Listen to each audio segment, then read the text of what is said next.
This that black church cast about to make you get up. Got the devil by his neck, pastor ain't about to let up. Hey doctor, the plan to keep you sick in the mind is set up. That's why my flow surgical and every bar is a checkup. To fix you, learn to breathe, love to read the fundamentals. Next, learn to fight, start eating right, the essentials. Patience, meditation, calm the noise, increase the mental. These racists ain't playing, they try to defeat you on every level. They said without money you won't hear what I'm trying to tell you. Well, this ain't about dollars and I ain't got nothing to sell you. But before they used to sell you, they did more than they tell you. They hailed you. You took them as students, shared secrets and they failed you. Slit your throat with the hopes of confiscating heirlooms. You thought he was a man, the moon showed you he's a werewolf. Now you trained a rabid dog too vicious to befriend you. Don't want him back in his cave, put him down in a kennel. United we stand, 50 shots back was the start of this. Black Power man, her rap cypher, complete captivated audience. The moon was revenge, dug up dirt to place the coffin in. Only built for killers, warlords, cutthroats is the war within. Now it's my turn, at the pulpit with a sword for them. I'm fighting off the devils, angels, agents, and his sorcerers. Ain't no mega structure to take a black man and soften him. Church in the field, and it's time to collect the offering. Today we raise dollars to protect all of our scholars. Help out single mamas, cause they taking out the bobbers. Invest in black farmers, build a school, no loans for college. Keep the cash in the hood, even though they might try to bomb it. When you man up, you an inherent threat to the moral standard of this poisonous coward, cracker, cobra commander. That don't make me G.I. Joe, I'm a soldier like a panther. My flow of words is a workout, you don't stretch your jaws, a cramp up. Congregation focus on freedom and conversation. Adopted tactics from black churches before integration. Now we put faith in crap, low dollar reputations. Guess he's closer to heaven on that jet on vacation. Preach, pastor, preach, no escape for this caveman. Next chapter we gonna have to deal with this gay man. Damn it, he's sweeter than the batter you pour in a cake pan. Church in the field, Pastor Green, my sermon saved man. United we stand, 50 shots back was the start of this. Black Power man, her rap cypher, complete captivated audience. The moon was revenge, dug up dirt to place the coffin in. Only built for killers, warlords, cutthroats is the war within. Now it's my turn, at the pulpit with a sword for them. I'm fighting off the devils, angels, agents, and his sorcerers. Ain't no mega structure to take a black man and soften him. Church in the field, and it's time to collect the offering.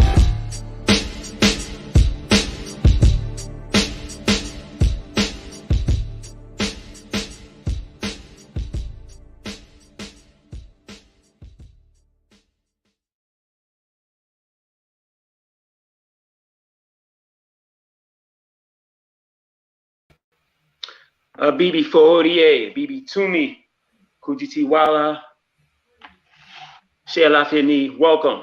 Welcome everybody to the war zone. Welcome to ground zero. Welcome to the battlefield. Welcome to another edition of the War Report with yours truly, Olàyínká, right here on Do the Knowledge Radio.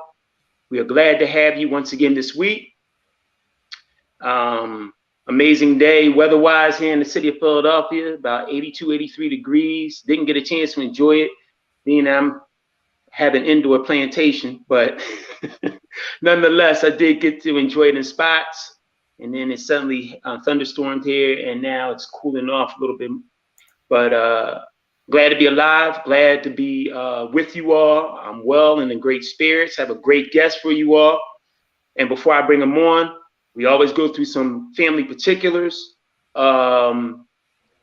First things first, it's coming.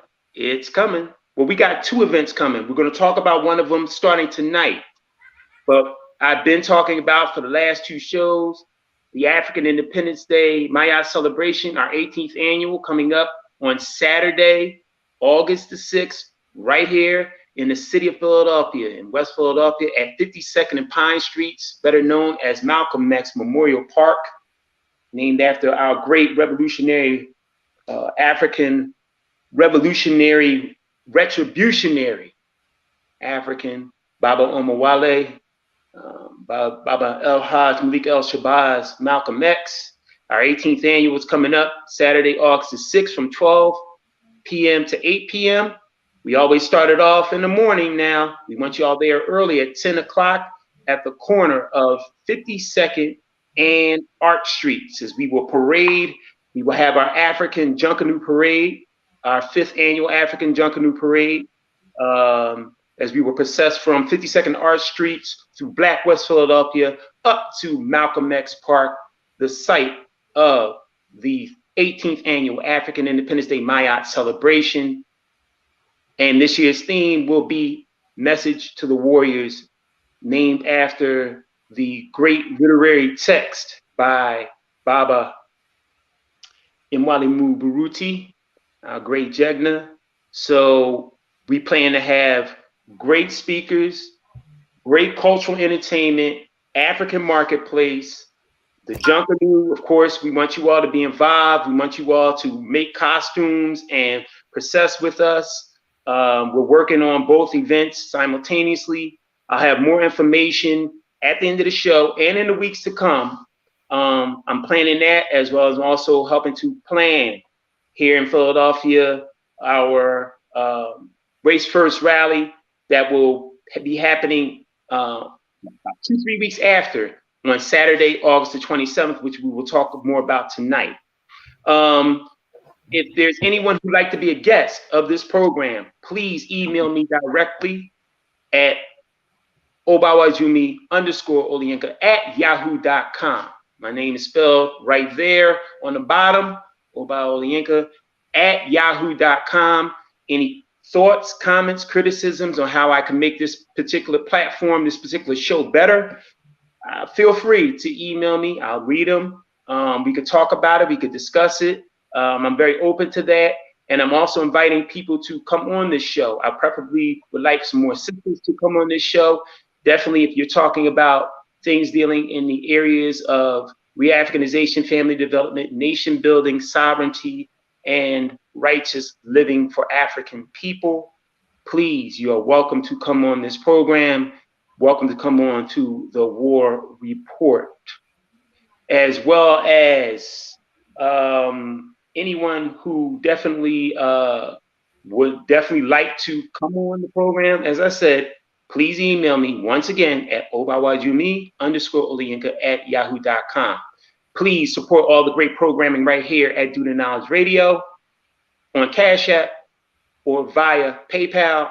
On Cash App, $ Knowledge Born Allah. Once again, that's $ Knowledge Born Allah. And on PayPal, it's paypal.me/Do the Knowledge Radio. PayPal.me/Do the Knowledge Radio. And support this program, The War Report. We want to keep it on. We want to keep it going. We want to keep having all the great guests that we've been having for the last 3 months now coming on this program, such as our guest tonight.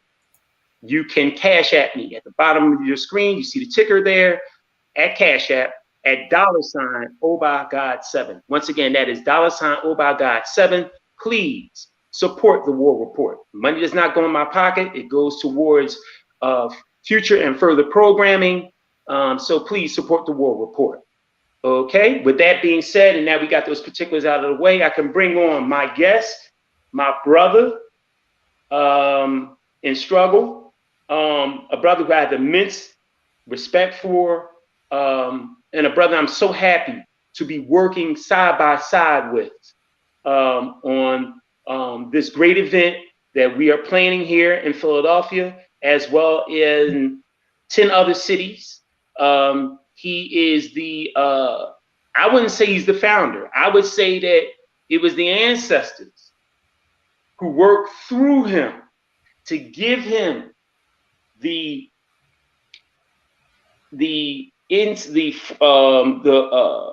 hindsight, the insight, and the foresight of what needed to be done in terms of introducing a platform or reintroducing a platform to African people that we're very aware of, but it is something that he was inspired by the ancestors to do, and that is the Race First movement.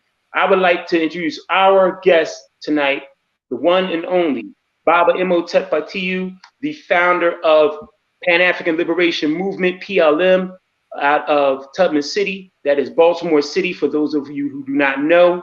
Welcome, Baba Imhotep. Welcome to the War Report. Yes, welcome, welcome. Thank you, my brother. I'm honored to be here, to just be able to engage in dialogue, purposeful and meaningful dialogue, and to do that with a brother that I've met. I think some of the best relationships are those that are those that commence and are forced in struggle. So I met you doing the work. That's how we met. We met in the struggle. I think there's nothing like those type of relationships. So yeah. I'm honored to be here, And with no further ado, let's go. We gotta go. Let's get it in. Baba, before we get started, give a little bit of background on yourself. Give a little bit of background of who and what you are. We always ask our guests to do that. For those individuals who may not be familiar with your great work, what you're doing in Tubman City, in Baltimore City, with PLM and with the Race First movement. So give us a little bit of your background. It's always kind of difficult for me to answer that. So for those who may not be aware, I'll just say this right here. I've been doing this level of work for the upliftment and the forward thrust of African people for 30 years. I started pretty much in 1992, towards the end of 91, very much like in 1992 up until now. I started out while I was incarcerated, doing the work. Once I returned back into what we define as being society, in 2004, I continued to do the work. So yes, I founded PLM, which is the Pan-African Liberation Movement, and that's an organization that has a central focus, and the focus is African sovereignty. And we feel we can do that in a number of ways. One of the ways that we think is very potent that would help in that regard is through a cultural revolution within ourselves. And that is to introduce African people to their history and their culture, to transform their current ways of thinking, to bring us back into a mindset that's more in alignment with our ancestral way. For us, we call it Njia Yetu, meaning our way. And that's principally what PLM do. We do a lot of other things, and we use this in the culture. Currently, we're working on to open up the weekend school. I know we're going to get into that, but I want to introduce it here. And that weekend school is basically designed to impact young children, Black children, in such a way that it boosts their confidence, makes them aware of who they are, informs them, and it allows them to maximize their human development. That's the purpose of the school, because I think when people believe in themselves and feel good about themselves, they can perform. And they can perform in any arena, right? So our task is just to tap into that greatness and that genius and bring it out. So that's some of the work that we're doing. It's a whole lot of other stuff. You know, I'm the author of 5 books, currently writing another book. The plan is to put 10 books out by age 55. I'm currently 51. I'm 6 books in, so I think I'm kind of on track with that. And then, you know, founded our nonprofit youth organization, which is Urban Youth Initiative Project. We currently got our Manhood program designed to impact our boys, which is the ASAFO development program. And that's currently operating on Mondays and Fridays from 4 p.m. to 6 p.m. And the emphasis is boys ages 7 to 12 and then 13 to 15. So I'll stop there. Anything else need to come out, we'll get it in as we get it in. Yeah. Baba, I got to give you a plug.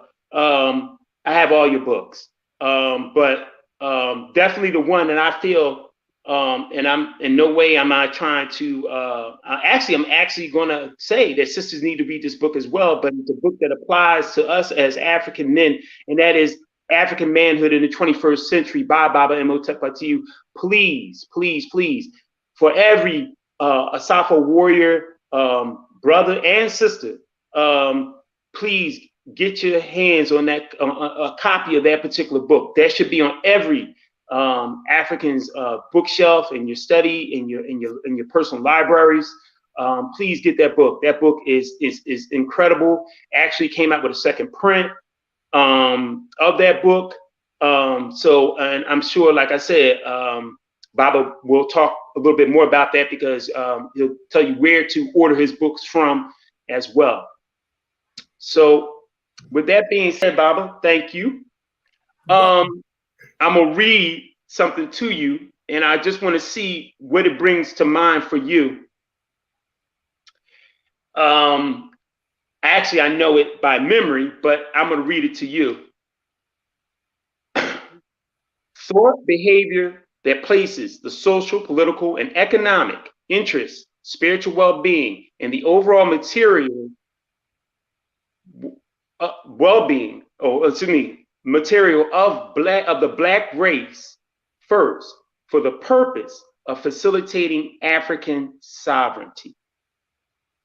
What does that mean to you, and how does that apply to the conditions of Black people, of African people today in 2022?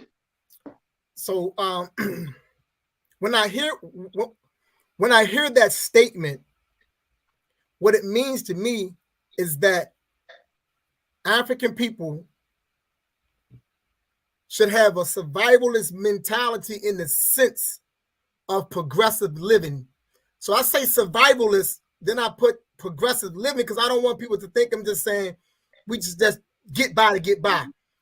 So our mentality should be progressive living, moving towards the total freedom and the empowerment of Africa. So that means that what we think, what we consume, and what we do should lend towards that effort. There should not be a day that go by, a minute, an hour, a second that go by that our being, the fibers in our being, isn't geared towards empowering Africa to wield power for its own good.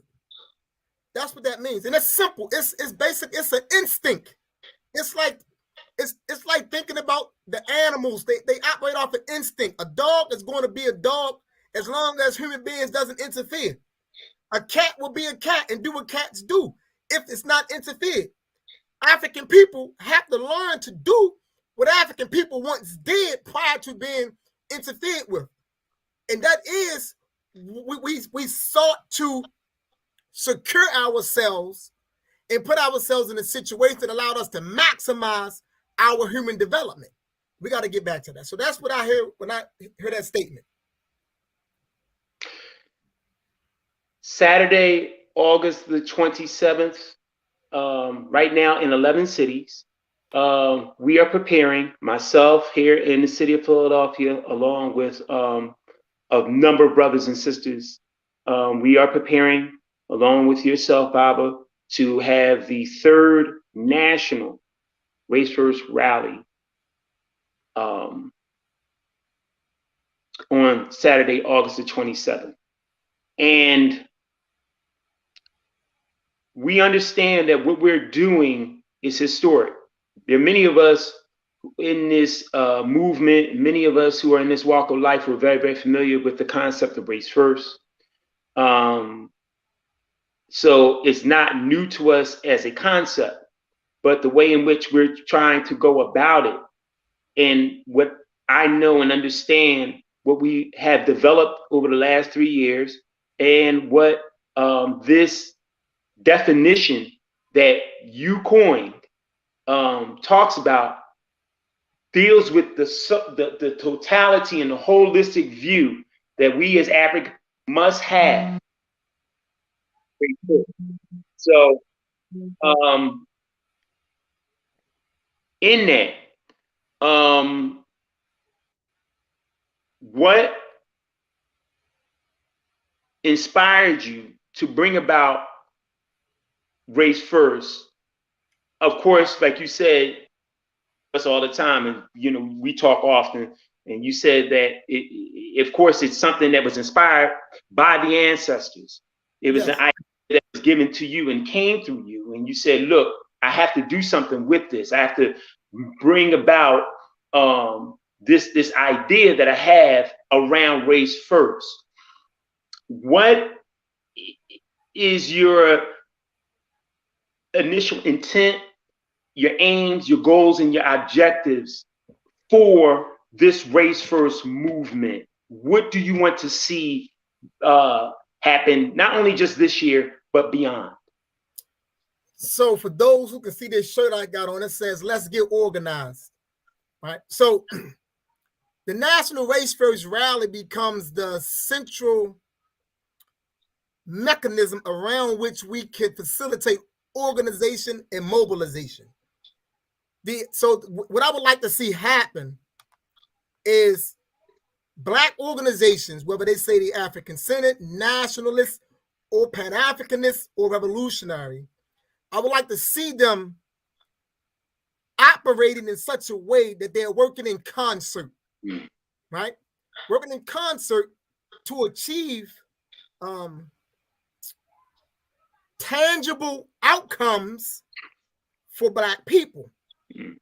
And what inspired that is that when I look at Black people organizing on a local level, like if I come to Philly, I can see the work that you're doing in Philly.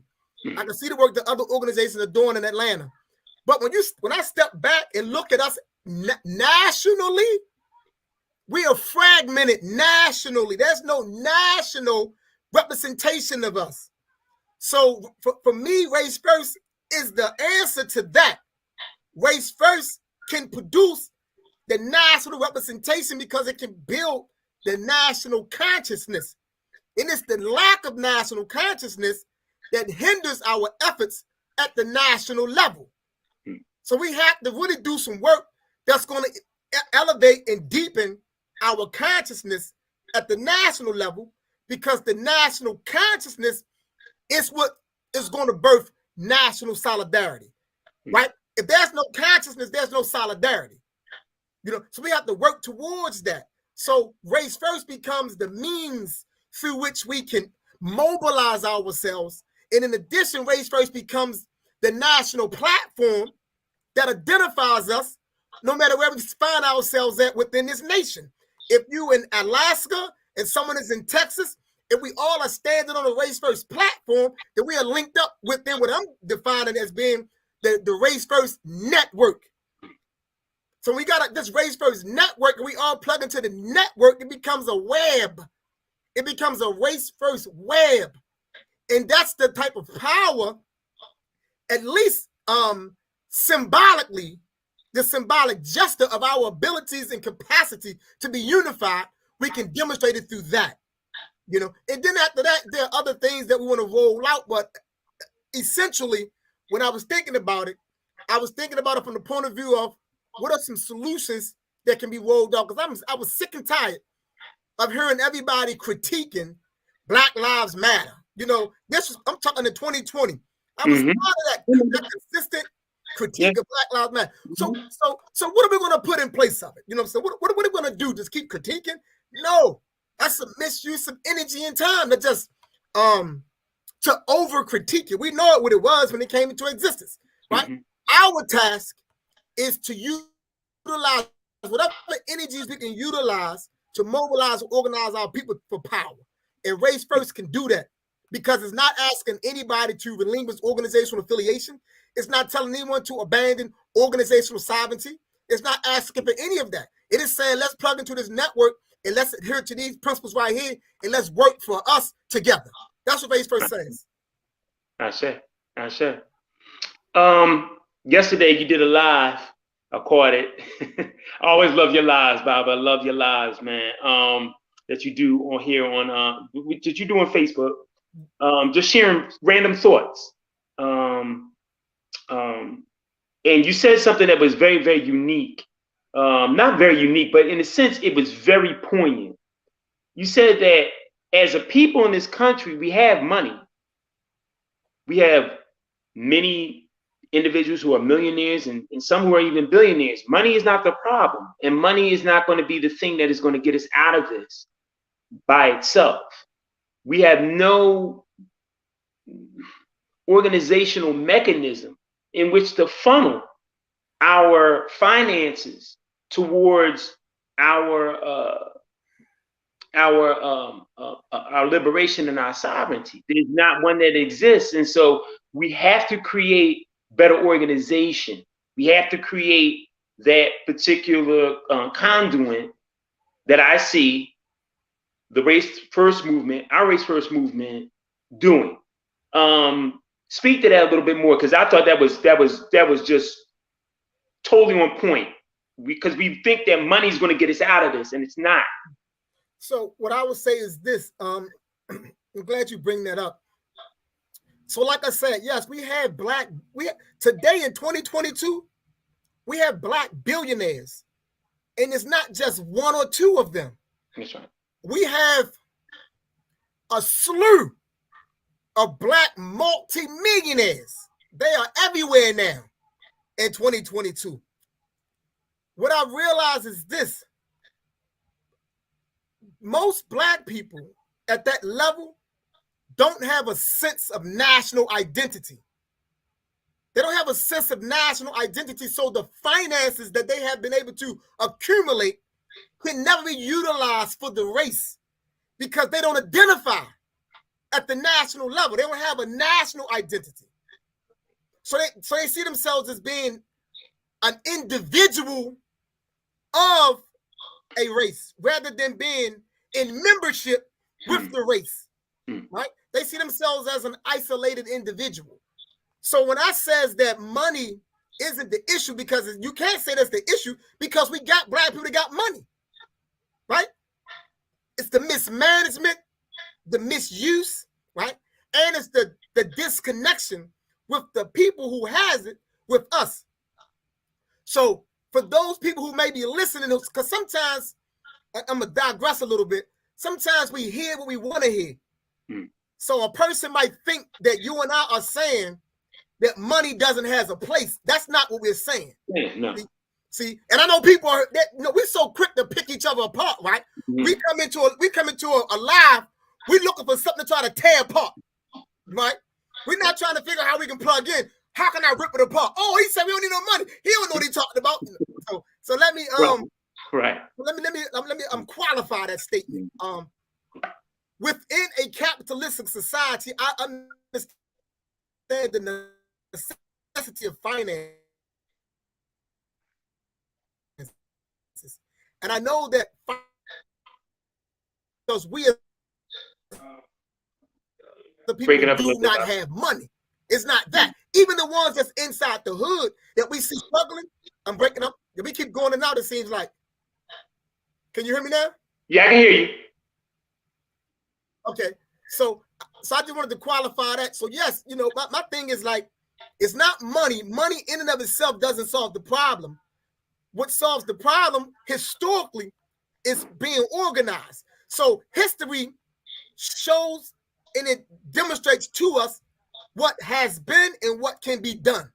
So when we look to history and look at all people who have come into some type of national power, they did it through organization. They organized themselves. I don't care who the people are. Where you look into the world, I don't care what time period we look into the world. Even if we look at what took place within the United States of America, right? The efforts that came out of the 1800s came from organization. It came from our people organizing themselves and pushing, against what they saw at that time period to be the evil.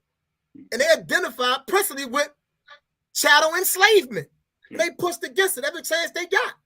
In order the residue of chattel enslavement. They pushed against it, organized around it. They convened conventions. They talked about it. They wrote about it, right? And as a result of that, they was able to do what? To push the needle a little bit further for us. So even down to Dr. Martin Luther King, a lot of people want to critique King. But what King did in his own effort, he pushed the needle a little bit further through being organized, right? So organization is critical. Yes, the people that's doing the organizing need a financial engine.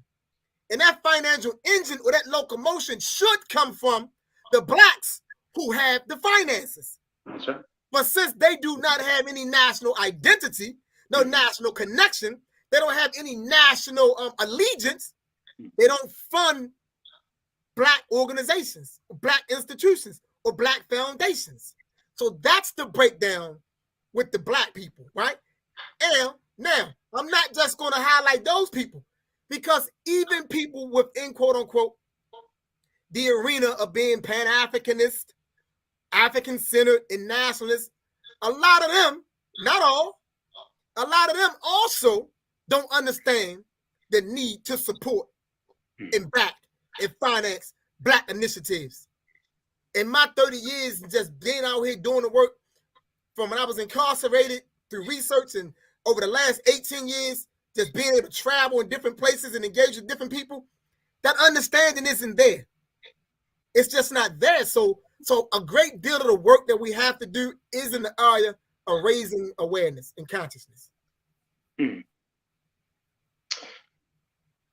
There are 10 principles of race first. And I would like to read them all and with you, Baba, go through all 10 principles, because this is the core of this movement. And this is what we want to not only raise, but this is what we want to establish. Number 1 is Black consciousness. Number 2, Black pride. Number 3, Black solidarity. Number 4, Black socialization. Number 5, Black economics. Number 6, Black politics. Number 7, Black ideology. Number 8, Black defense. Number 9, Black survival. Number 10, Black empowerment.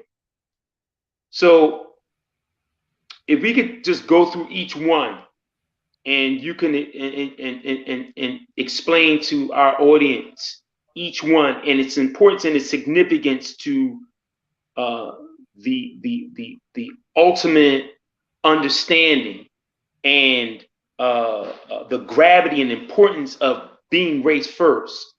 We could start off with Black consciousness.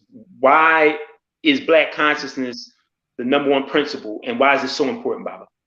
Great question. So I place, even though the principles are not necessarily in a chronological order, but I did place Black consciousness first because the other 9 principles are null and void if the person doesn't have any type of Black consciousness. So by Black consciousness, I mean an active awareness of one's indigenous self, right? It's an active awareness of who we are at the core of our being. So Black consciousness becomes the ability to tap into and recognize the essence of Black beingness. In order to do that, we will have to study our history and our culture and understand it. That's the only way there. So Black consciousness is that. It's to identify, when I say active awareness, I'm saying that the knowledge that we know about what it means to be Black at our core, we act on that. It's not just from a place of theory, it's practical. So I understand this about us. I understand that Black is the beginning. Black is the essence out of which all other things are birthed. Black encompasses the totality of the universe. Black consciousness is Black matter. So through Black consciousness, we links to Black matter. Within Black matter is therein where we find the ancestors. So the ancestors is a body of consciousness that's always available to us to tap into. That's Black consciousness. It's that level of awareness in practice that's necessary. And see, and when we have that, that's the only way we can get to Black pride. And one may say, why Black pride? Because when we look at those moments in our history when we made significant advances, we was a prideful people. We were happy. We were celebratory. We was in a mode of affirming one another. And it's that type of pride that we had that allowed us to stick together, do for each other, and push forward. So that's why Black pride follows Black consciousness, because we need the pride. We need that pride. Because we're walking around with our heads hung down. Why? When you are the beginning, in the ending, nothing comes before you, or nothing is going to come behind you. So why your head down, right? Because we think that money defines us. And so we may not have all the money that we may desire, because society tells you you should have a certain amount of money. And when you don't have that, you look upon yourself as if you are a failure. That's only because you don't know who you are. If you knew who you are, you knew that money do not define you. And if you truly knew who you are, you knew that you can change your circumstances like this. If you really knew who you were, right? So that's why we need Black pride. We got to get our brothers to hold their head up. Stop walking with your head down. You know, but one of the things I used to do is this. When I was incarcerated, then I'm going to let you move on with your... Every time I saw a brother handcuffed by the police when I was incarcerated. And one thing I noticed is they always put their head down like they were shamed. And what I start doing is this: hold your head up, black man. I don't care what they say you have done. Hold your head up. I'm not going to assume you've done anything because you're in handcuffs. Hold your head up, black man. I don't care what they say you have done. Right? And that's how we got to talk to each other. So when I see my brothers getting pulled over, things of that nature, you know, and I talk to brothers, hold your head up. When I work inside the schools and a young brother, 10, 11 or 12, is being pulled in the office for something he did or may not have done, I always talk to the little brother. Hold your head up. I don't know what took place, but don't come in with your head down.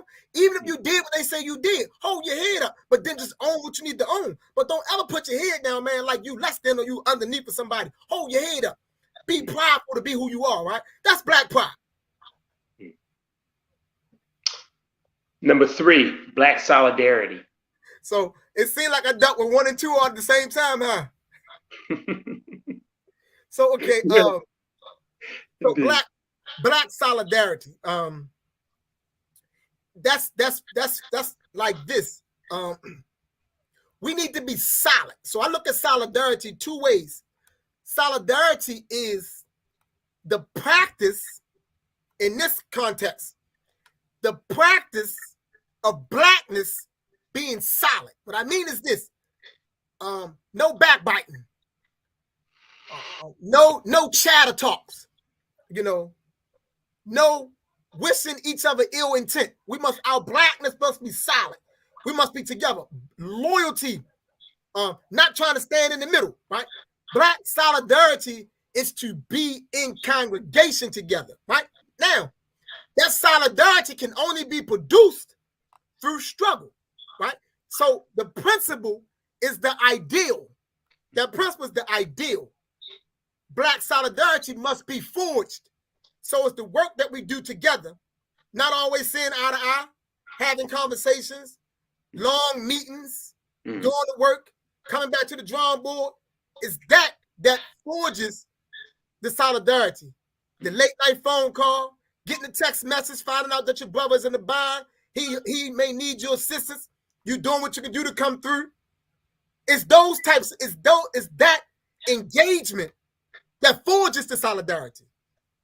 Standing on the front line together, going up against the enemy together. When you look over there, you see your brother still standing with you. When things get thick, you look over there, he's still there. That is what forges the solidarity. What we have practiced too much in this land is turning our backs on one another, abandoning one another, quitting on one another, right? We quit on organizations without even going to have any conversation to try to resolve the issue. We just quit.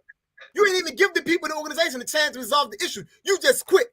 Then you go somewhere else and talk about them. Well, I left because I ain't like this, I ain't like that, I ain't like this, I ain't like that. But did you ever bring it up? Did you give them a chance to resolve it? Nah, I just rolled out, right? That's some flimsy stuff, man. That's some crappy crap. That's flimsy and crappy. That's clownish. If you're in organization, like if you're in a marriage or relationship, you don't just dip when the challenges pop off. It's how you resolve the challenges is what define the relationship. Right? So if we in organization and there's some struggles because there's some misunderstandings or some little disagreements, you don't just pop off and dip off. You bring that and have that conversation. Allow people an opportunity to resolve the issue or correct it, because in some instances, everybody don't even realize that they have rubbed you wrong or they're doing something that you don't necessarily agree with. They don't always know that. It's your task as a man to be courageous enough to come and have a conversation. Hey, man, look, check this out. Well, I know we're doing this right here, but I don't think that this is the best. I've been sitting back hoping that it don't keep happening, but I noticed that this has happened several times. Oh, my brother, I ain't even realized that, man. I mean, my bad. I'm gonna fix that. Now, if the person don't fix it after you're bringing it to that person's attention, right, then it's understandable, right? So, but our solidarity can only get strong as a result of our capacity to push through hardships and struggles together. Black socialization, Baba. Black socialization is very simple. And I'm going to tell you why black socialization is there. Black socialization speaks to how we deal and relate to one another. It's the respect and the reverence that we extend to one another. It's the treatment that we extend to one another, right? That can only come from how we have been socialized. So black socialization is this. It's Ubuntu. It's very simple. Black socialization is socialization that teaches you, or rather, let's do it this way. Black socialization is a form of socialization that teaches me that you, Baba, are divine. And since I know that you are divine, I must afford you divine treatment. And because I afford you divine treatment, and you understand that I'm divine, you want to reciprocate with divine treatment. That's black socialization. That's black socialization. We must socialize our children in such a way that they see the genius and the greatness in one another. And on the basis of that identification, they treat each other according to that. And for me to do wrong by you is to do wrong by myself. So to be disrespectful to the black man or the black woman who understand their blackness is an act of sacrilege, because we are divine beings. And by divine, I don't mean anything dealing with or related to religion. We are divine because we are a unitary part of Olodumare or Chukwu, right? We are unitary part, you know what I'm saying? A part of the Supreme have been deposited within this vessel that we call our human body, and it's activated. It's the activation within us that's the divine. So I cannot mistreat you. To mistreat you is to commit sacrilege. Right. And we gotta be socialized to understand that. Black economics. Black economics is simple. Another one that's real simple. See, because if our socialization is strong, then our economics are going to be strong. So the socialization leads to the social system, and our social system is the incubator, wherein the economics are going to be birthed, born and birthed, conceived and birthed within the social system. Because essentially, we can go real deep with it, but I'm gonna try to keep it real brief. Essentially, economics is really about how we manage our relationships, because the dollar bill haven't always been the currency. That haven't always been the currency. That's just the currency now. So the economics is really about how we relate, how we move resources, accumulate resources, and manage resources amongst ourselves for our own survival. That's our economics.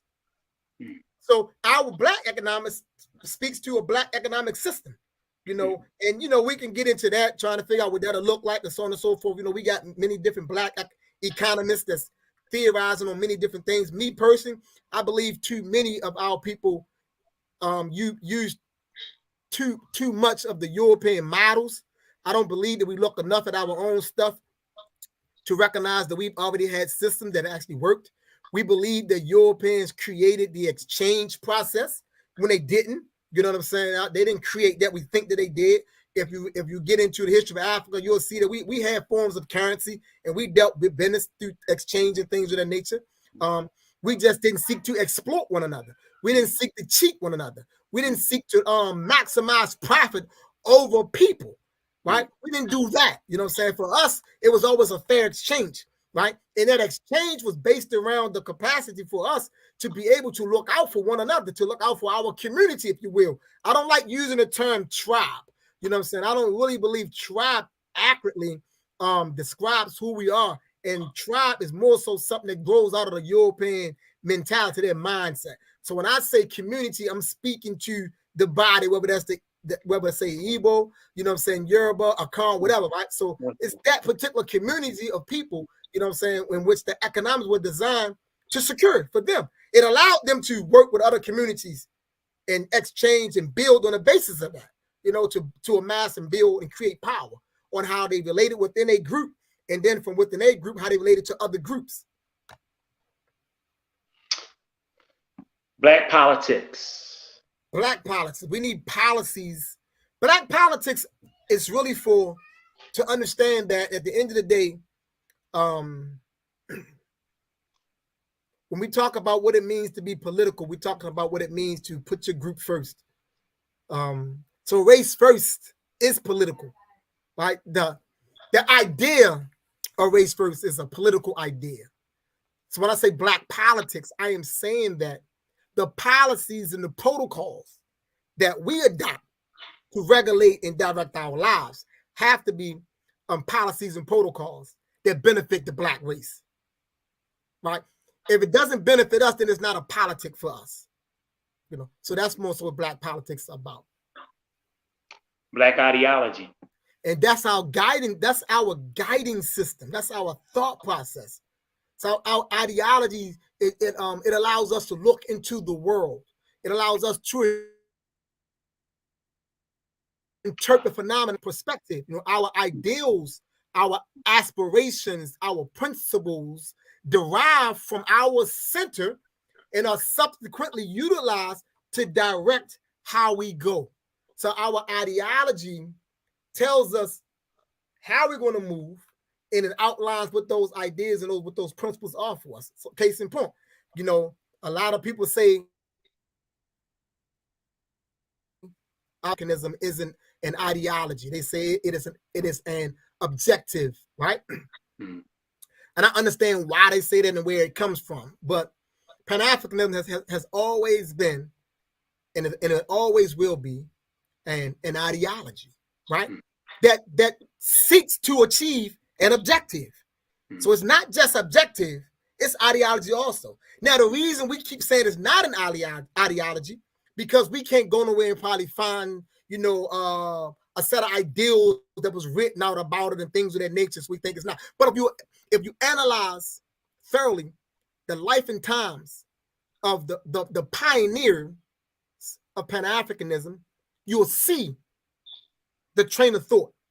Like case in point, Pan-Africanism as a concept came to us basically in the year 1900. But if we look at what Martin Delany was talking about with the immigrationist movement, or Henry Highland Garnett, or Alexander Crummell, or Bishop Henry McNeil Turner, you will see the incipient principles of a developing Pan-Africanism. So the ideals are there. Right, they are there. So what I've done to just get around, because I don't like getting caught up in a bunch of unnecessary debates, so to just get around the debates altogether. So I've been developing over the last 20 years a system that I'm calling scientific Pan-Africanism. And I'm currently working on that book. So that book will be coming out at some point in the future. And it gets into all of that. But essentially, our ideology directs us. And that direction is for the benefit of us as a people. Black defense. Black defense is that we must be about the business of defending what it means to be black, not just our physical lives, right? We have to defend everything about what it means to be black. We have to rescue and restore, and when necessary, reconstruct black culture. By black culture, I'm talking about African culture and African history. That's the work that we got to do. So we have to rescue that, and we have to defend what's ours, you know, but not necessarily defend it by being on defense. I'm not saying we have to be on defense. I'm saying that we cannot allow cultural aggression to go unchecked. So that's what I mean by defense.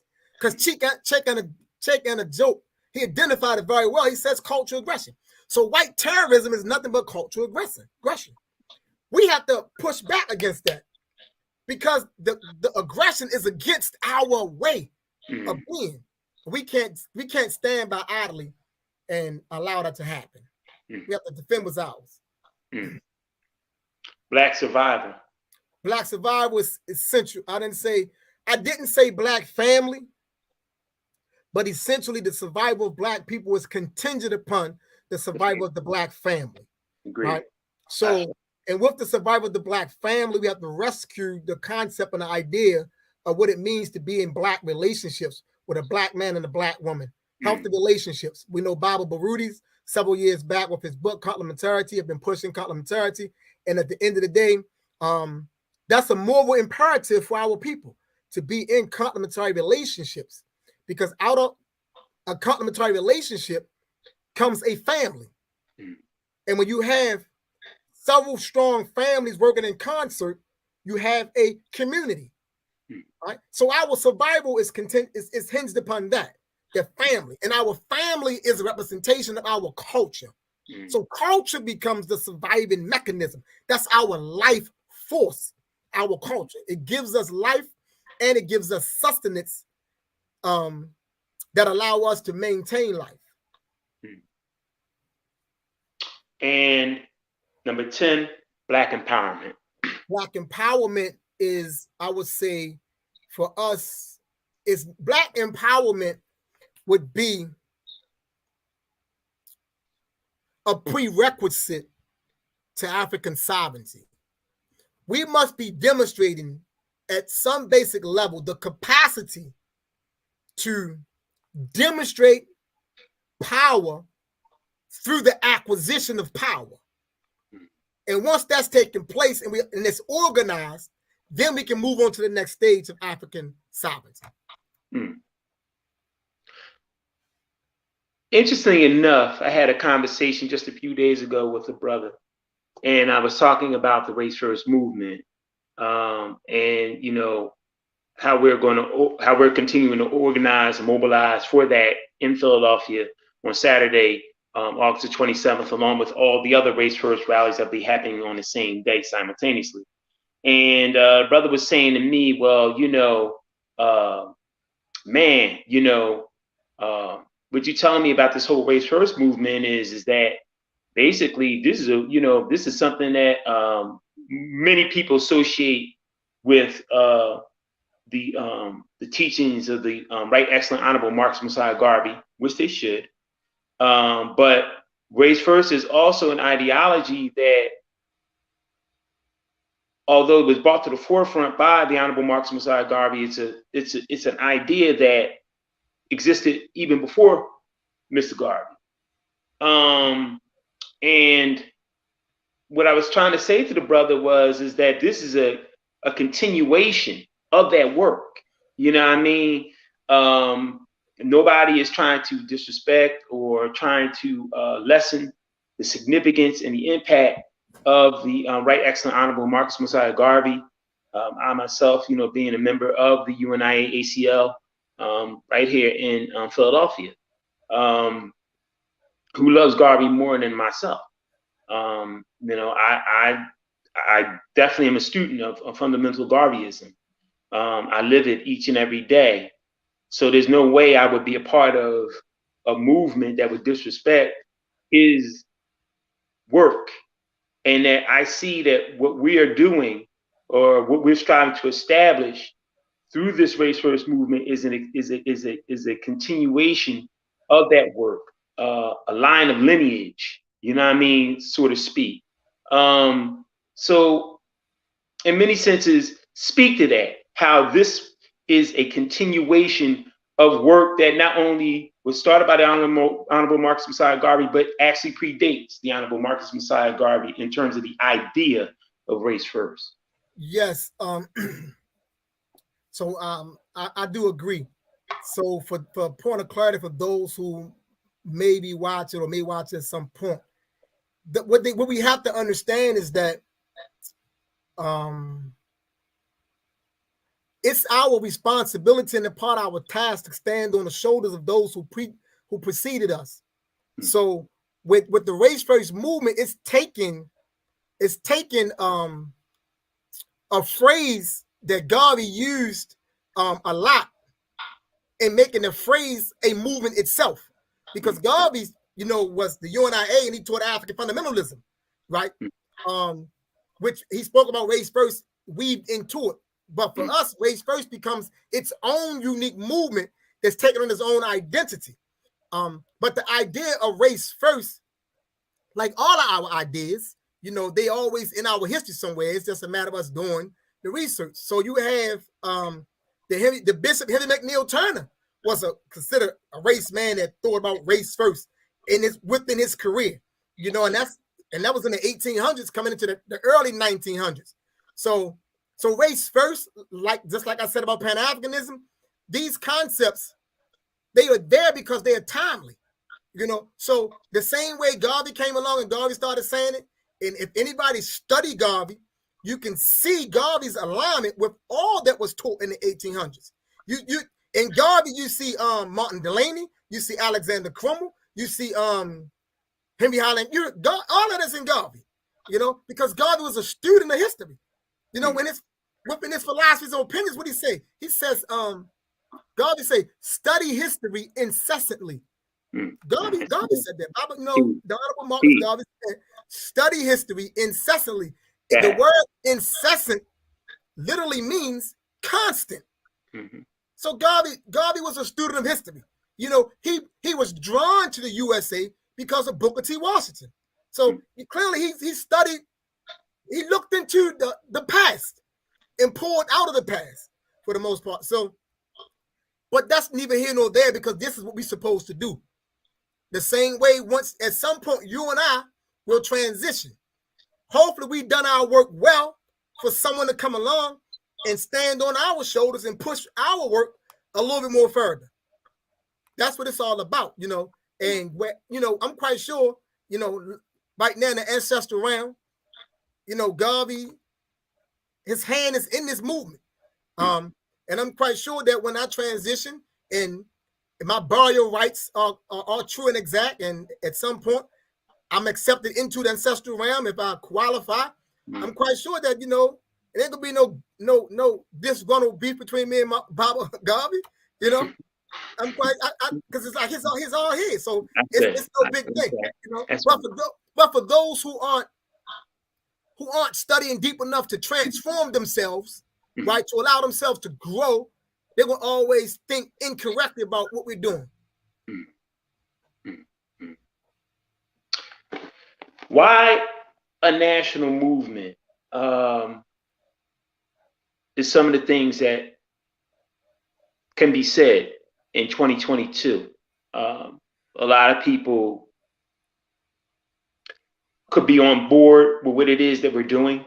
And then there may be some that are naysayers and doubters and detractors that'll say, well, it's almost like, in a sense, that with this race first movement, we're reinventing the wheel in some sense. That in 2005, we had the race first movement. I mean, not race first movement, the Millions More movement, where it was designed to bring together various different people of different religious, spiritual, cultural, socio-political ideologies as Black people to do things on a common level.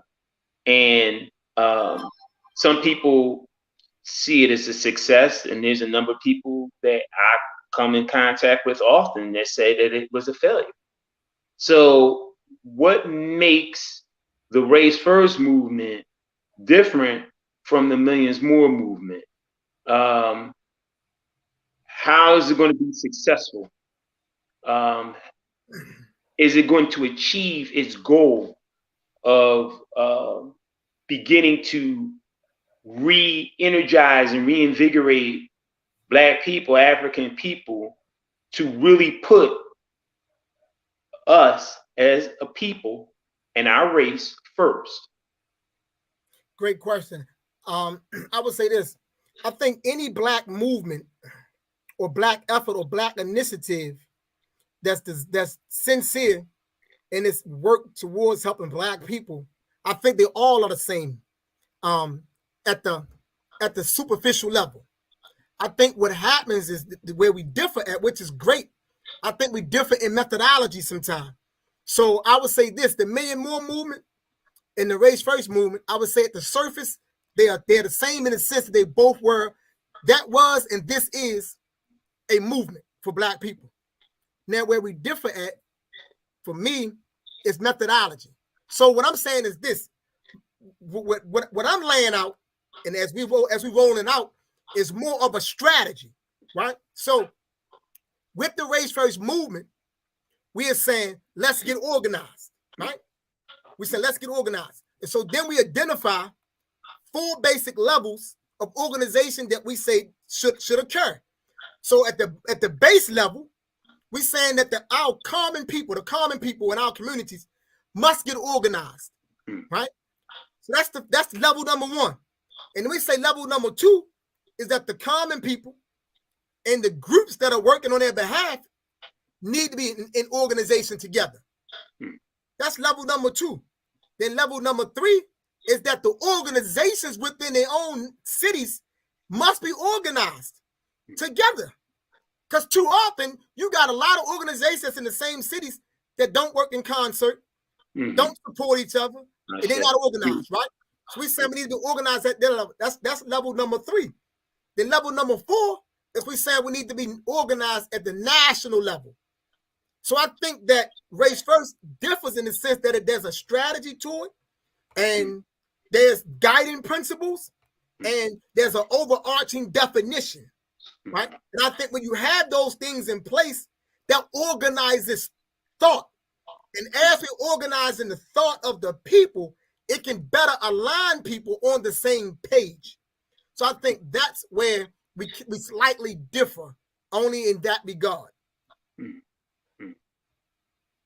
How can individuals who are watching this broadcast or have some interest in organizing a Race First rally in their particular city or town get involved with the Race First movement, Bob? No, that's a great question. I say always, this goes out to anyone that's listening in now or may listen in at some point at a later date. If you are interested in bringing the Race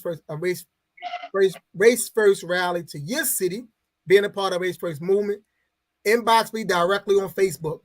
If you are not on Facebook, you're on Instagram, Imhotep Fatiu on Instagram, Baba Imhotep on Facebook. You can inbox me, or you can send an email to racefirstmovement@gmail.com. Race First Movement, and first is the number 1 ST at gmail.com. And it's a conversation after that. You know, there are some preliminaries that I go through with people because we want to make sure we are bringing certain people on board. Let me say this right here. The Race First movement is not for every Black person. Every Black person is not going to identify with it. Yes. Every Black person is not going to be able to just cut it, right? We're clear about that. But just because you don't meet these qualifications doesn't make you our enemy. We're just saying that this particular movement, we want this movement to have a certain type of people that's willing to stand true to certain principles. And everybody not always do that, you know. So I say that to just say that when you reach out to me, there is going to be conversation. And like I say, just to get through some of the preliminaries. And if you meet the qualifications, then we can bring the Race First rally to where you at. That's the whole significance. And you and I have had that conversation. We just talked about it last week on the show. I had Richard Raw on, Baba Tahir, RBG, and Brother Stiglo on. We were talking about the importance of vetting people. We must take people through a process. You ain't just going to take a cat up off the street who says, I want to start a Race First rally in my town. We gotta do some background. We got to do a background check, a thorough background check, and understand, how long you've been doing this work, who you've been working with in doing this particular work. Because there are many of us who are in this walk of life who travel in very similar circles that know people, and can, vouch, for the work that you do. And that's significant. And that's something that we often, you and I talk about, and when we meet, with the other organizers of this Race First movement, we talk about too. So that's very, very significant. Just don't want anybody just, saying that, they want to be a part of this. They can't cut the mustard, as you say, race. And correct me if I'm wrong. You always say Race First is for everybody, but not everybody's for Race First. That's right. So we got to be very, very clear about that. the 11 cities that we have present, of course, Baltimore, Maryland, Tubman City, where you're located, Philadelphia, Pennsylvania, where I'm located. What are the other cities that we have so far? Gulfport, Mississippi, Rochester, New York, Buffalo, New York, Tallahassee, Florida, Pine Bluff,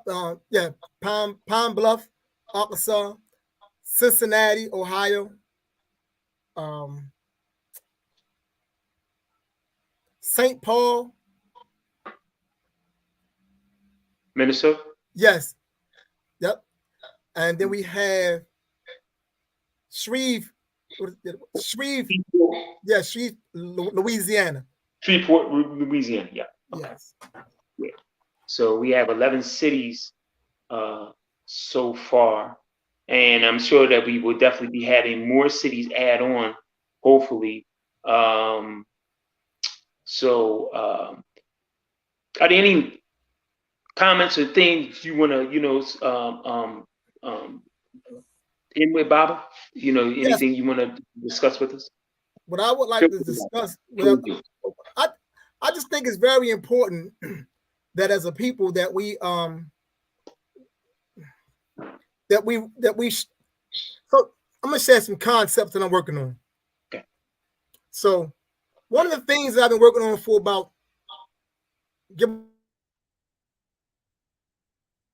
would take 10 years to erase the term trauma from my vocabulary as it relates to Black people. Right? I don't want to say, we traumatized or that person traumatized. So one of my tasks is to eradicate the use of trauma. But in its place, I'm saying, one is, rather than traumatized, one is myophotized. And rather than saying a person is dealing with trauma, I say myopic immobilization. Rather than it's myopic immobilization, right? And so we deal with myopha as the matter of fact. Let's do it this way. So we can get it real clear, because this is what I'm gonna be, where we're gonna be, where we gotta go. So I say the myopha is not a single event within history. The myopha encompasses a total ongoing process, a perpetual destructive experience executed as white terrorism against African people. The myopha is designed to dehumanize African people, to destroy African culture, and ultimately to inflict death upon African people. So myopic as a term means myopic of or relating to or resulting from myopha. Myophotized means to be numb to the destruction heaped upon African people, apathetic to our cause, indifferent to our struggles. That's myophotized. Now, myopic immobilization is kind of tricky when I'm working it out. So, myopic immobilization, living within a psychological time loop. This time loop consists of psychologically reliving a myopic experience or experiences resulting from having not received effective treatment for or administered effective treatment to the initial socio-emotional, psycho-spiritual injury. So that's what myopic immobilization is. So when that happens, a person is stuck in time, right? And then they begin to lose trust in people. They begin to think real cynical about people. They're afraid to be in vulnerable relationships. They can't move. So that's myopic immobilization. It's deeper than this thing we call trauma, right? So I don't want to use trauma. So it's about using our own concepts. So So that's what I wanted to share. So this book will be coming out soon. The book is called Myopic, and then the subtitle is Destruction, Dehumanization, and Death. So my plan is I'm gonna roll that out because I want us to think of it that way. Myopic immobilization. That's where we at. You know what I'm saying? I say it all the time. Our people are living in a state of myopic immobilization. It's stuck. And like one of the ways of bringing them out of this myopic immobilization is the process of Black consciousness, Black solidarity, Black socialization, Black economics, Black politics, Black ideology, Black defense, Black survival, and Black empowerment. Yes. The idea of race first. That's right. It becomes race first becomes a solution. Right? It becomes a therapeutic solution, if you will. How can individuals get a hold of your literary work? How can individuals get a hold of you? I do want to say that we're looking forward to, and hopefully we'll have you on the rostrum at African Independence Day, leading up to the Race First rally. But before we go there, you can't leave without talking about the significance of Race First Week, which happens the last week, July. The last week in the month of July. Yes. Talk about Race First Week and its significance leading up to the Race First rally on the 27th of August. Yeah. So the National Race First Awareness Week, in short, it goes to those principles, because for race first to become a functional reality within our lives, we have to make that. We have to make it functional. We have to make it operational, and we have to elevate the value. So it made a sense to me, as I was communing with the ancestors, like give it a week where everybody is just geared towards celebrating race first, and so because we want to introduce it to our children, to our mates, to our friends, we want them to know, like, man, this week right here, we celebrating us, we doing for us first. So if you can go out here and just support a Black business, if you can support a Black institution, if you can introduce your children to a new Black ancestor, watch Black movies, watch Black documentaries, if you can do all those things in this week, man, to just put us first, right? That's good enough, So race first, and the significance of it being adjacent to Black August. So the National Race First Awareness Week is also a prelude to Black August, because what we got to do is celebrate the totality of our existence, right? So we should be in celebration all year long, but not necessarily stifled, non-productive, non-purposeful celebration. Right. But celebration of community, celebration of spirit, right?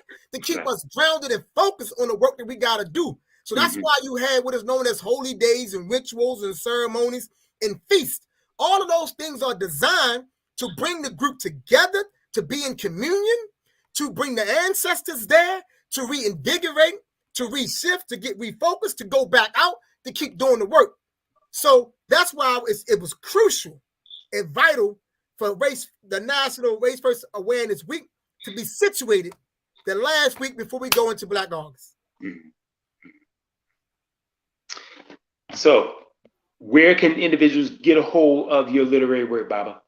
Anyone that's interested in any of my books, I am currently in the process of working with a web development firm to develop the website. It's long overdue. But I'm working on that website. EPEC Institute, Bookstore and Culture Center, is coming to us soon. But in the meantime, all of my books, you can just hit me directly through Facebook or Instagram. Just inbox me, and we can figure out how to, get my books to you wherever you are at.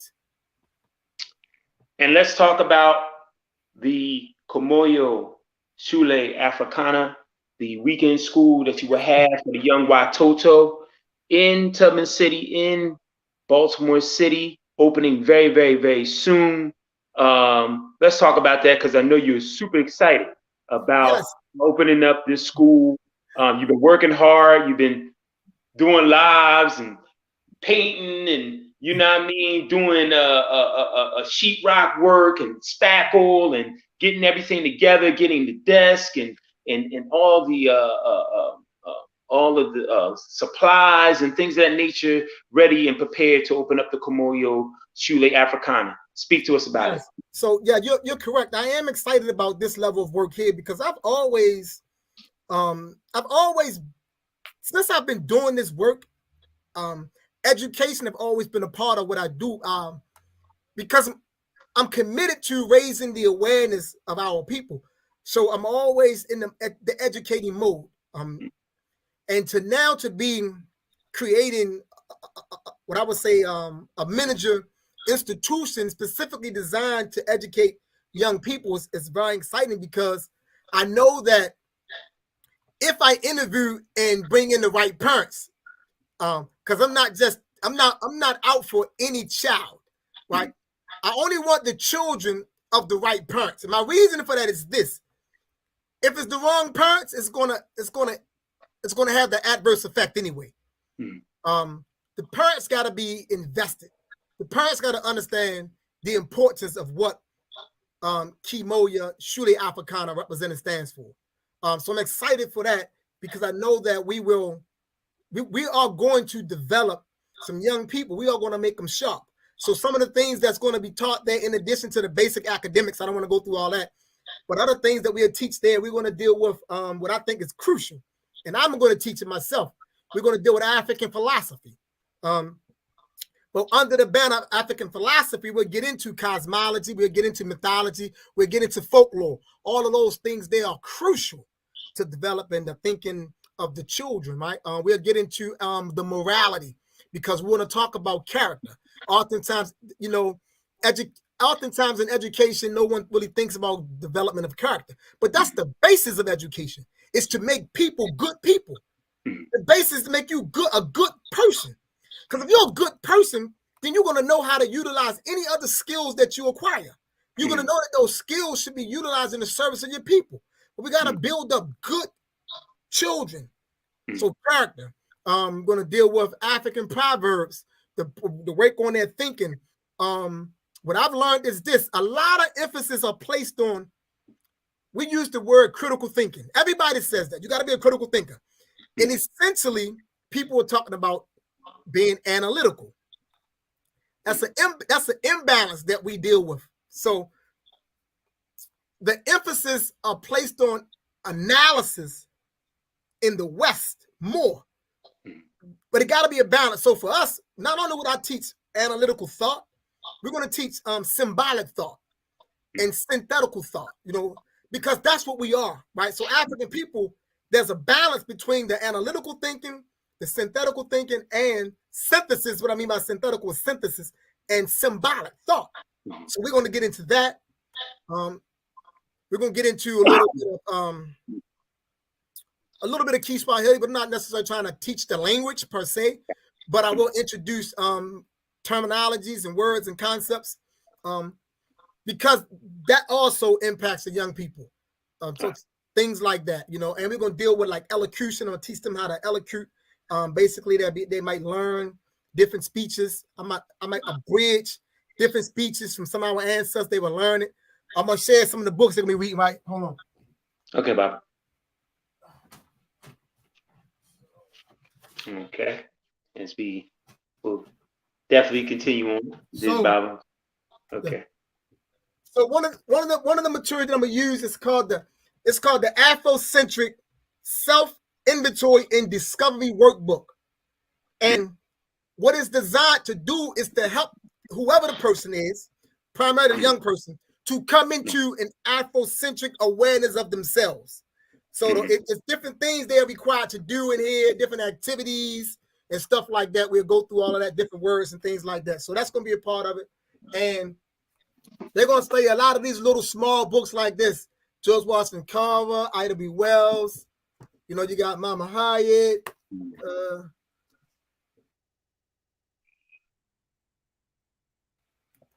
So just books, and I'm gonna have them reading and studying those books to cultivate an awareness of who they are. You know, in conjunction with this one right here, African people in world history, Dr. John Henry Clark. They'll get into that, so they can just know. So they're gonna get all of that, but not just from a position of having some rote knowledge. See, with me, the awareness must be active. So it's how you use the knowledge. So for me, it's not about the acquisition of the information. For me, it's mastering the utilization of the knowledge. So they're gonna be taught to utilize what they acquire. So this is just a little bit of it, but yeah, I'm very excited. And if all goes well, I'm thinking of having a very soft opening the last 2 weekends in May. Okay. I'm planning on doing a brief orientation the last Saturday in this month. I should have a flyer. I'm gonna develop a flyer real soon and circulate that. I have about 3 parents that have already expressed interest. So and that's enough. If it's just those 3 parents, we can get it in. It'll grow. What are the ages of the Watoto Baba who will be attending the Kumoyo? That's a great question. So I'll say this. So since my oldest son will be there, and he's 9, so I tried to put the ages around his age. So I said 8, 9, and 10. However, I'm not against taking a 7-year-old. You know, so it's at this point, it's really about what the demand is. So if a lot of parents come to me and they got 7-year-old children, that's what I'm gonna roll with that. You know, but I'm saying 8, 9, and 10 right now. But if a 7-year-old, I'll roll with a 7-year-old. I would definitely love to be able to replicate what you're doing in Tubman City in Philadelphia, because I think it's so needed to have a weekend school. In addition to that, Bob, I know that you're also going to be teaching self-defense and various different training for young people as well. So it's also going to be, exercise, strength and health and wellness and dealing with our children as well. Am I correct? Yeah, the plan is for since it's a weekend school, the plan is for those type of activities to take place on the Sunday. Okay. So the Sunday, that's the plan. So the school right now, like I say, the theory, until I run it to see how it works, is to go on Saturdays from 9 to 2, on Sundays from 10 to 1. Okay. Dr. Mayat is right now, we've been talking, and she most definitely she might be a part of it in some capacity, helping out, because what she do a lot of STEM and things of that nature. So she may be bringing that on the Sunday, bringing that portion. So yeah, it's a lot of pieces that I'm just going to try to roll into it. And that's why I said I want to do the soft opening to just see how my theorized schedule work. And then before I really open it, but I'm thinking about the official launch will be in September, because I want the school to go from September to June. I wanted to move like that. September to June, doing over the summertime, I can do registrations and things of that nature and be ready to go, rather than just trying to do it all year round. I'm gonna need a time to regroup, to look at things and stuff like that. So I think from September to June, then over the summertime, I'll do registrations. Then at some point, depending on how successful I am, I may implement some type of summer program, during the summertime, down the line. How I guess there probably may be some viewers in your area, in that Tubman City area, in that Maryland area, close to Baltimore. How do they get in touch with you if they would like to have their children involved in the Kumoyo Chule Africana? So the best way would be to contact me directly on Facebook inbox. But most of the parents that I have contacted me, they reach me through email. So that's Fatiu, which is IFATIU@gmail.com. So that's IFTIU@gmail.com. Send me an email and I'll respond to all emails. So if a person are interested, just email me. Any final thoughts, Baba? Because this is not going to be the last time we're going to have you. I hope to really have you at least once a month leading up to the Race First Rally, going through Race First Awareness Week to Race First Rally, even through African Independence Day and anything, which definitely we definitely want you to be there to speak and anything, and really, you know, get this thing moving, you know what I mean? This train accelerating, you know what I mean? And getting more and more people involved in what it is that we're doing, because like I said, this is a very, very historic movement here that we are creating. 11 cities so far, and we're sure to have more cities in the coming months and coming weeks come on board as well. But do you have any final thoughts you want to share with us, Baba?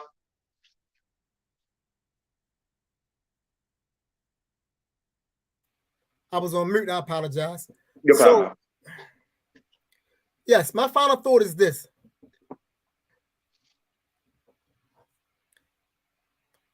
Put your race first. Do for your own people first and foremost. Understand the necessity of working together and coming together.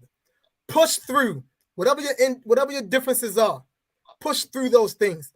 If the person haven't fundamentally violated you in a major way, if it's just a minor disagreements, resolve it.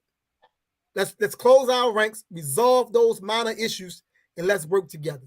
That's what I got to say those are my final thoughts, right? We got to figure out ways to work together. And by working together, I don't mean that we have to, because oftentimes we think that it requires a whole lot. It don't require a whole lot for us to work together.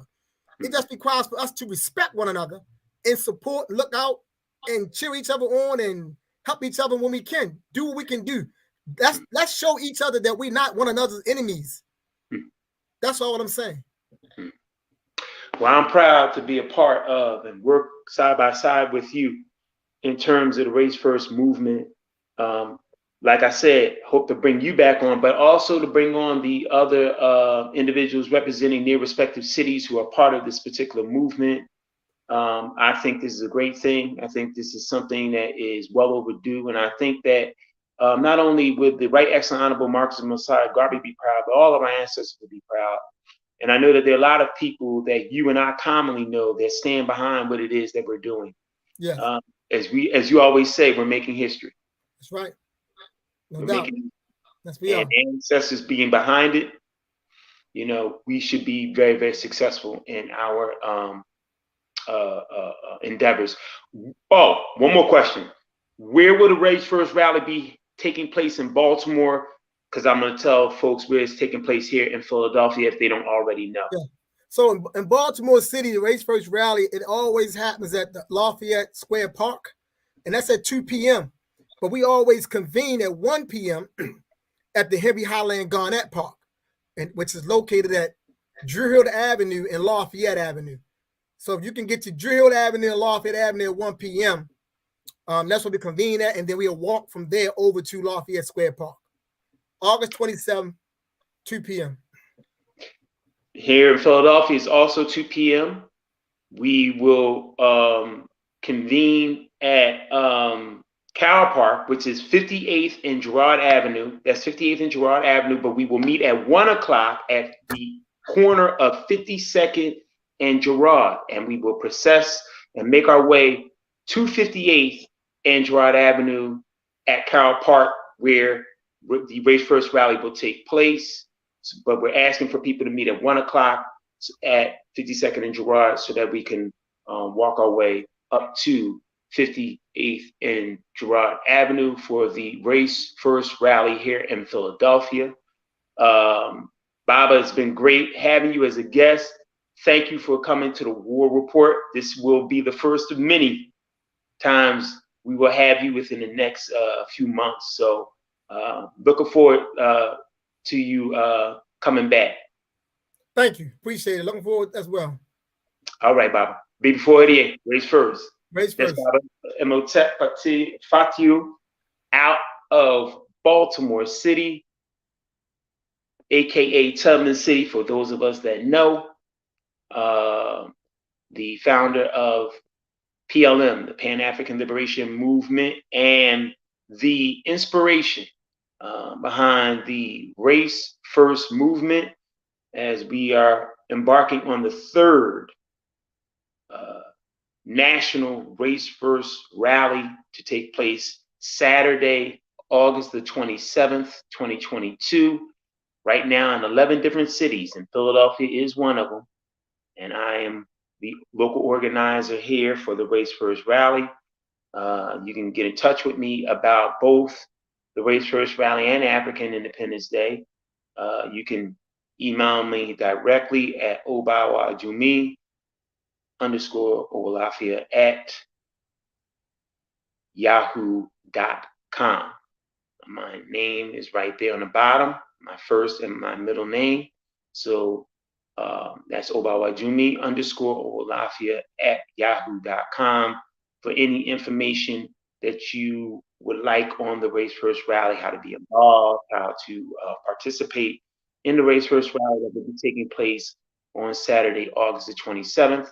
Before that, of course, prior to that, Baba Imhotep, our guest tonight, will be a part of the 18th Annual African Independence Day Mayat celebration that will be taking place on Saturday, August the 6th at Malcolm X Memorial Park, located at 52nd and Pine Streets in West Philadelphia, from 12 p.m. to 8 p.m. Speakers, cultural entertainment, African marketplace, as well as that morning, we always open up and celebrate African Independence Day by having our African Junkanoo that will take place or start at 10 a.m.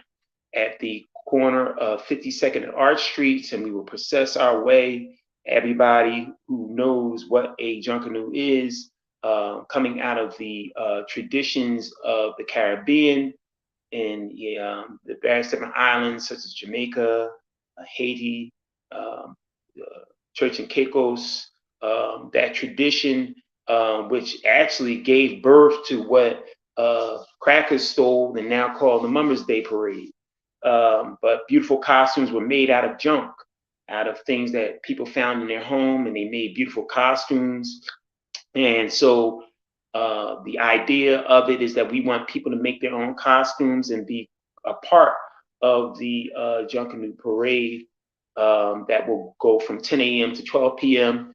From 52nd and Arch Streets to 52nd and Pine Streets, and that of Malcolm X Park, the site of the 18th Annual African Independence Day Maya celebration. This year's theme, Message to the Warriors.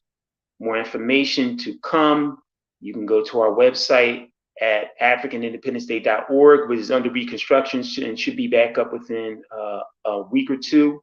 But you can also email us at africanindependenceday at gmail.com. Once again, that's africanindependenceday@gmail.com. If you'd like to vent, if you'd like to perform, if you'd like to speak, please feel free to email us, and we will definitely get back with you. We read all emails, as well as I read all personal emails, and I will definitely get back with you as soon as possible. Please continue to support all the great programming right here at DTKR, Due to Knowledge Radio, by going to Cash App or to PayPal. And you can support Due to Knowledge Radio on Cash App at $Knowledge Born Allah. Once again, that is $Knowledge Born Allah. And on PayPal, you can go to paypal.me/Due to Knowledge Radio. Once again, that is paypal.me/Due the Knowledge Radio. And as always, continue to support this particular program, The War Report, with yours truly, Olàyínká. At the bottom of your ticker, Right there is my Cash App, which is $UBAGod7. Once again, that is $UBAGod7. Please continue to support the War Report. So once again, thank you all for joining us on this Thursday, and we will be back to you at same black time, same black channel, 7 p.m. Eastern Standard Time.